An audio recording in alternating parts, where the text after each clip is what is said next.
Can't fix it? What do you do next? What's going on, Secoya Nation? Dr. Schilling for today's Daily Insights. And, the day after Black Friday, it's been beautiful outside. Hope you guys are out and enjoying it. Today's opportunity is to understand, what does it mean when you find yourself in a situation you can't fix? Maybe the resources aren't there for you. Maybe it's a problem that's, above your pay grade, if you will. Maybe it's involving another person that's out of your domain. So stay tuned, and we're going to give you some insights on some action steps you can take in terms of taking back control of your life and making life yours again, and even when you find yourself in the midst of something you can't fix. So let's start off with reminding ourselves that it might not be yours to fix.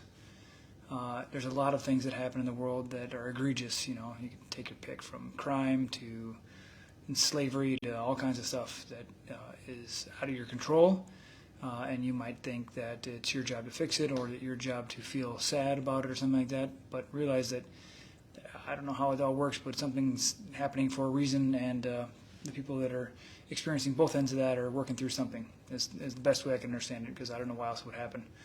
That's my best attempt at making sense of it. Another opportunity is to reframe it.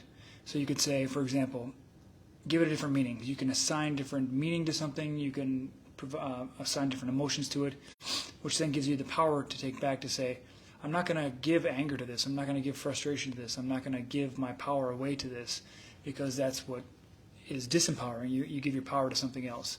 So when you can reframe it, then you can find a way to make a different meaning about it. Because when you can't fix it, you got to make a positive out of it.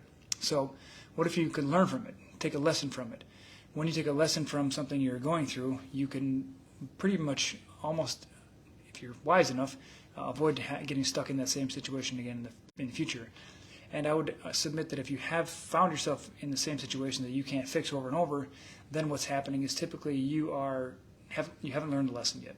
And that's self-proclaimed for my own life. I've had situations where I found myself in the same conundrum over and over, and I couldn't fix it. So think about the lesson you can take from it. You could challenge yourself to use it to transform it. So, for example, if you want to challenge a situation, you can say, hey, I don't agree with what's going on here. I'm going to use my voice to speak up, and I'm going to say, I don't agree with that. I think it should be done a different way. We need to find some more resources for that. It should be done a different way. I'm not taking part in it. So that kind of leads us to our last option, which is basically take action.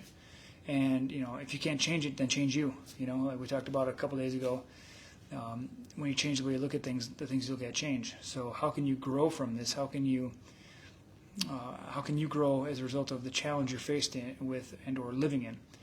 You could also support organizations that are trying to resolve the issues you see in the world that you don't like, the things you can't fix. If it's an organization, Operation Underground Railroad works against sex trafficking. There's CASC, Citizens Against Sex Trafficking. These are two that I've seen on events I've been to, and local, at Woodbury Days, and even if you go to Kowalski's, they have a little, put your receipt in the box and they give a credit to these organizations. But maybe it's abuse to animals. Go support the local Humane Society, whatever it might be. There's organizations that are typically working toward abolishing whatever egregious thing you dislike. Ultimately, if it's a stressful enough situation that you can't fix, you just got to remove yourself from it. And if it becomes so burdensome on you and on your mind and your psyche, and it starts having a physical effect on you, you just got to remove yourself, because honestly, people choose their path. So somebody might argue with me about that, saying, well, things happen to me and this happened to so-and-so. Well, you can live that way. I've never found it very effective, nor very empowering, nor very freeing. So I can say, if this has happened to me, I'm going to do something about it, because I want to make it happen for me. So those are 5 things you can take action on. So you reframe it,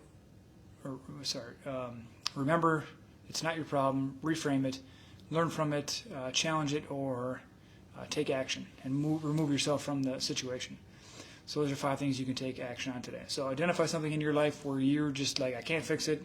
Maybe you thought you just gave up on it, can't change it anymore, or maybe you've just ignored it and now you want to get back on the horse. So Hope that is stimulating for your mind. Hope it challenges you to consider some things in your life you've been trying to fix, can't fix, maybe have tried to forget about things like that. And we'll see you tomorrow for some push-ups and some daily insights. All right, guys, bye.